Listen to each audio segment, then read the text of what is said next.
Alright y'all, this is my wood grain tutorial. I started out with a prepped cup, so just white spray paint, flat white spray paint on a sanded and cleaned tumbler.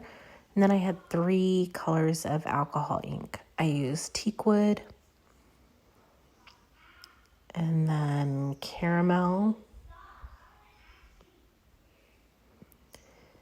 and finally espresso. And I did have another color that I found that was interesting afterwards that I used on a different cup. It was the sepia tone. And then I'm just looking for a larger brush that's a little bit hard or stiff. And I put all 3 of my colors at once in pretty generous amounts on the cup to get a base coat layer.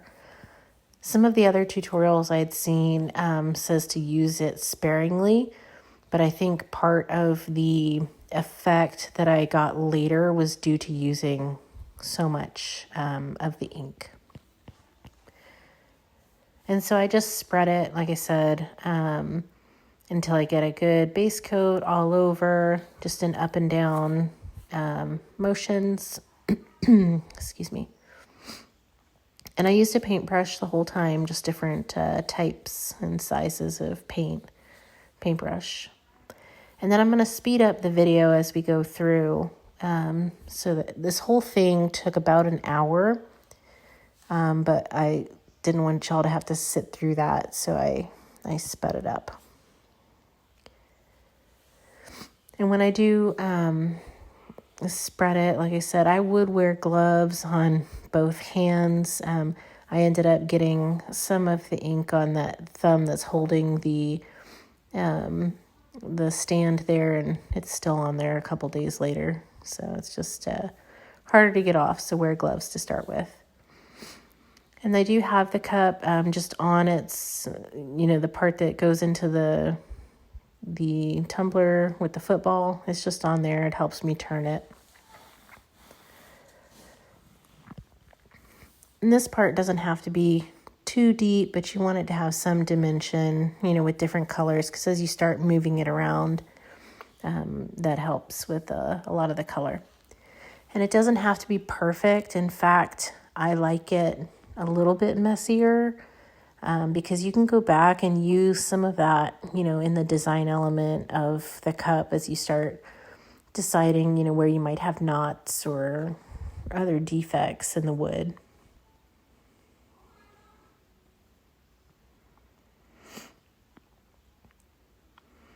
And I might add some, ink here and there.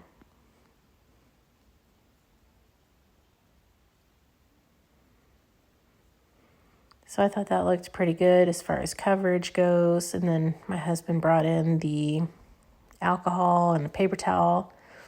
And then I'm just looking for a couple smaller brushes that are relatively firm, because you want to be able to, have some precision when you're doing the grain lines. So I chose a smaller one and then a medium size. And then I just dip it in the alcohol. The first thing I'm going to do is just kind of go over the cup and look to see, like I said, what defects I might want to work with later, and where I want to put the heart placement. So I did blot off the excess alcohol so I could get a cleaner line as I went around. And I don't think, I don't like a perfect heart, because let's face it, if you were actually carving it in wood, how many of us would get a perfect heart out there? So I like them, a little odd. So this one I think came out bigger on one side than the other, but totally fine. And you don't have to blow the ink. There was like a little gnat that was flying around, and I was trying to get it so it wouldn't get stuck, because they always tend to land, when there's wet epoxy or wet ink, and ruin it. So I'm just drawing the initial heart in. See, it's a little fatter on one side than the other, and that's okay. I'm all about imperfections. And then I'm going to just kind of drag, using that same brush, drag all the ink down and around to the outsides as if it were carved out. You'd get that lighter wood on the inside of the heart.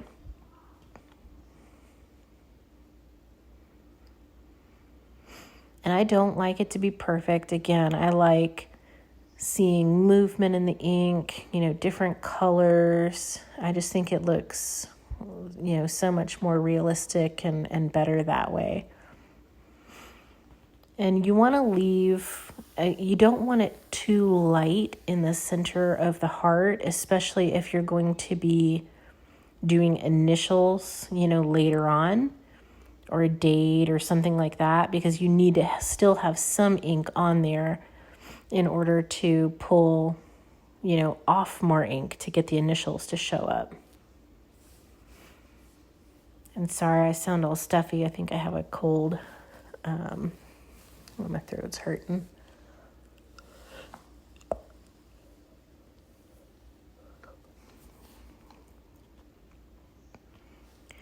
And the way I work, I do some stuff and then I kind of move, to somewhere else. So I'm starting the lines to go around the heart first, those grain lines.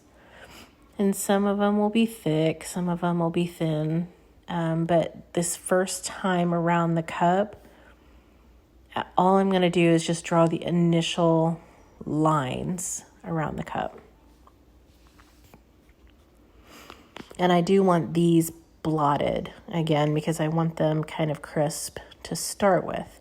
Then we'll go back in later and mess them up a little bit.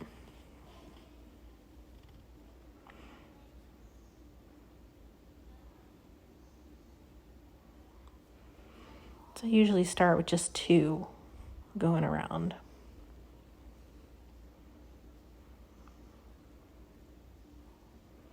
And then go from there. And from here, I'm looking for, like I said, any paint blots or droplets in the alcohol that, you could use and make it interesting. Here you can see, it was thin on the bottom, thick on the top. Excuse me. And we're just going to go around. And I think I sped up the video because this takes a while, a little bit. Okay, so there's one of those, middle parts that I did that will work around. And then a top one. And this is a hog. It's one of those new 25 ounce, I don't remember the exact name, but it's like a Hydro Duo. So you get both the Hydro Sport lid as well as the regular lid with straw. And I liked it because it was straight.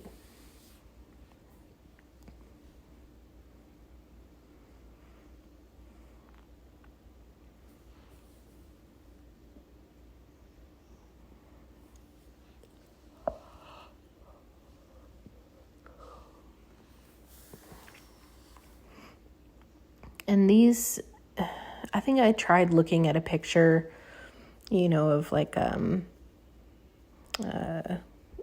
knotted wood or something to start with, but they just kind of, you just kind of make them as you go. And I think the longer I sit there trying to worry about something, it's not as good. So I was just kind of going along.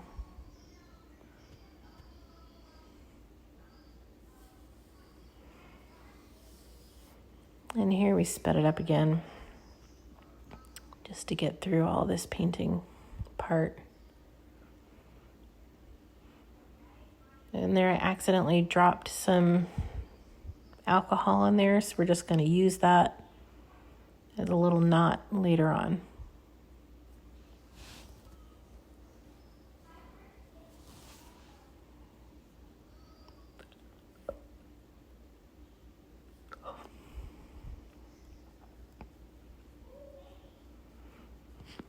And like in the picture that y'all saw, the first one that I posted, you know, it had some kind of green tones. It had like black speckles as it went through. I think it was just really deep, and it had a lot of detail. And the black speckles that you saw in there, I think were part of just having, you know, so much ink. As the brush dried, as you ran out of alcohol, it kind of like pulls and drags that ink. And that's what those black speckles are, which I thought was actually pretty cool in the first one. And I told y'all, you know, the first one I kept going back and forth, like, do I like it? Do I not like it? But the one thing I knew I always liked were those little black specks. So I was like, I'm keeping that for sure. And that's what I wanted to make sure I could actually replicate before showing y'all what I did, or if it was just a complete fluke. So I think this one turned out pretty similar in the end. But here, you know, I'm just going back over those lines and kind of pushing out some of that extra ink. And here I'm not dabbing off the brush as much in the paper towel, because I like to see that flow as you get more ink movement. I like to see that, you know, the red, it's kind of like a red undertone.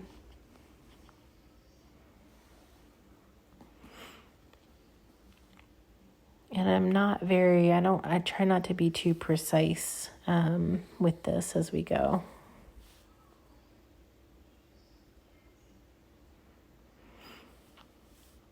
And so I could just go push that little white area, you know, or the part that we've already moved, our line. I just try to make it less pronounced, less harsh, and just make it flow a little bit more.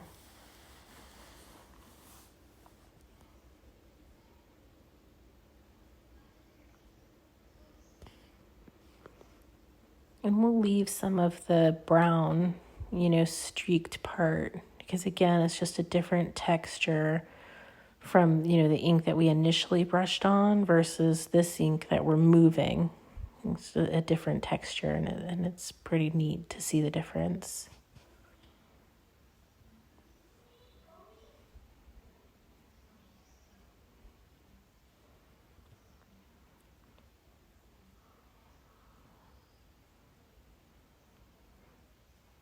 I think the next one I'm going to try is going to be a lighter wood all over. Here I'm just lightening up above the heart. I think I ended up adding some more ink there as well, because I didn't like the way it was looking.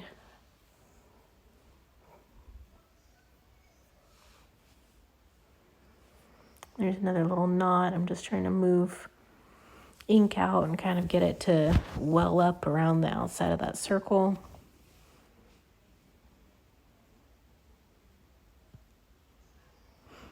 And that's a good area down there in the bottom, you know, with a lot of that dark ink.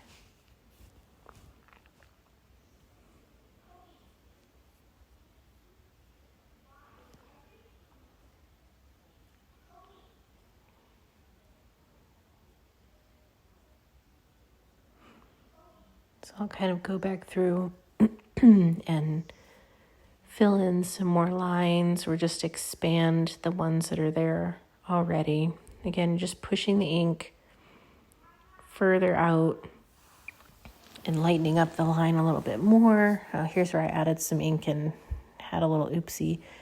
So I just spread it out. Not a big deal. Just added all those colors back in, you know, kind of painted it out, and then went back through with the lines. Really, with an ink cup, I mean, it's hard to mess it up. You can just add more and move it around, and it all looks fine in the end.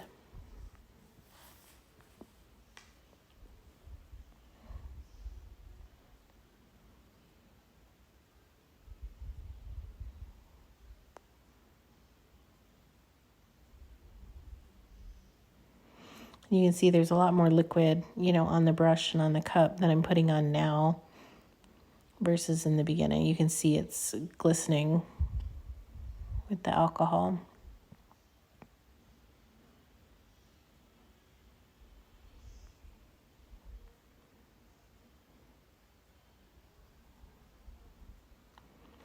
So now I'm going back through some of those initial, background base layers and spreading them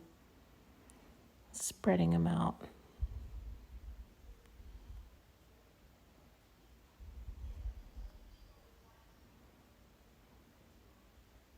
That one was nice and dry, so we got some black marks. Going back to the heart. The good thing about the ink too is that I left it and even came back a couple days later and, kind of cleaned stuff up or, fixed some of the lines. So you don't have to finish it all right away. You can take a look at it, see if you like it, come back, later and go from there.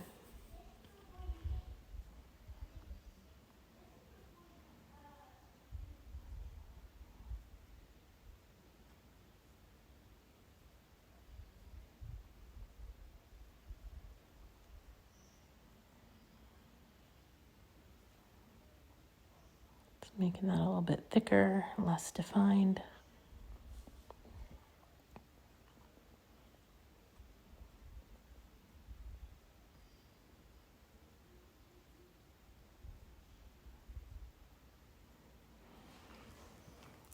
I didn't even work in the, the workroom for this. So sorry for the less than professional video with my Great Dane's dog butt in the background. My husband and I were just watching a show, and I wanted to knock this out for y'all. And then it took a little bit longer to go in and add some instruction or detail to it.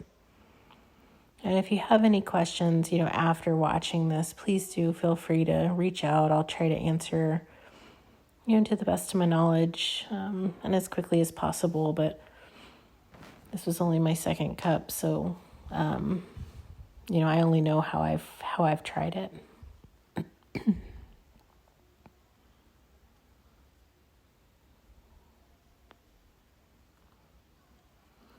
Use what you have, when you start putting stuff on. Like I said, if there are any drops, if there are any interesting parts to the cup when you paint it on that base layer, incorporate it. It's really cool.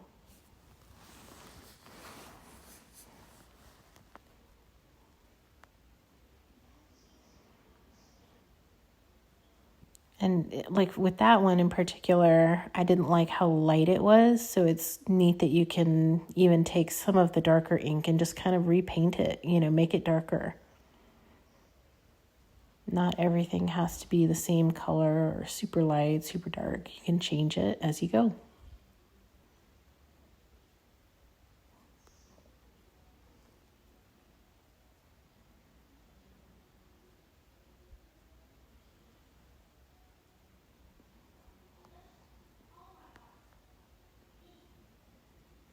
Defining the heart a little bit more. Cleaning up the bottom. And this particular cup, I just did for my demonstration, so it doesn't have a home yet. So I was just waiting. I didn't fill anything in the heart, waiting until I have someone that would want to put their initials or dates in it before doing anything to it.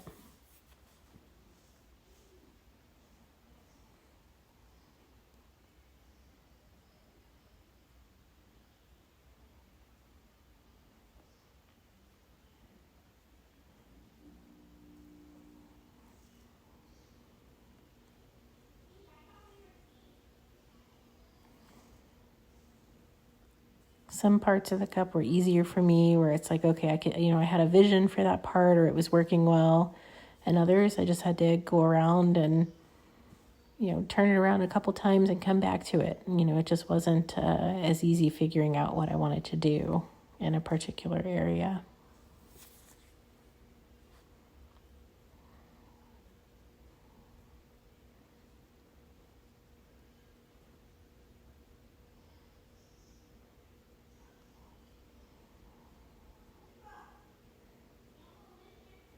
In the bottom of the cup, I tried kind of continuing the lines down into the bottom, and then I just used that center point, where they have the cover for the center. I used that as like a knot on the bottom and just continued some of these lines down to it.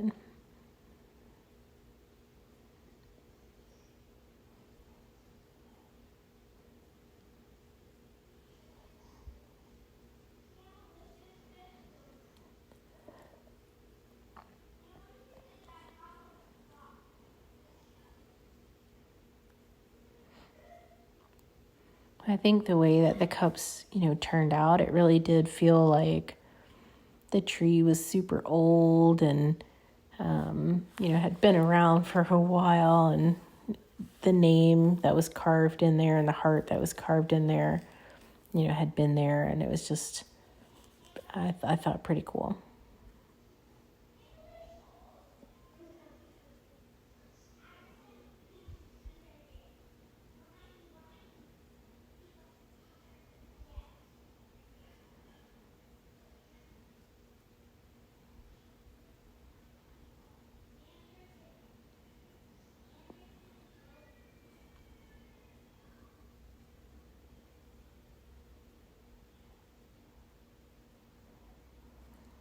Just doing some last minute touch-ups to it.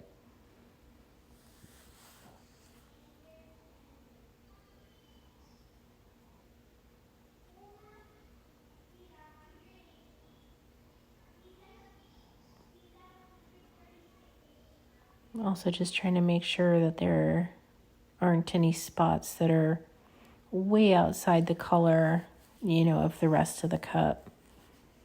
So kind of trying to keep similar colors for the light spots and for the dark spots.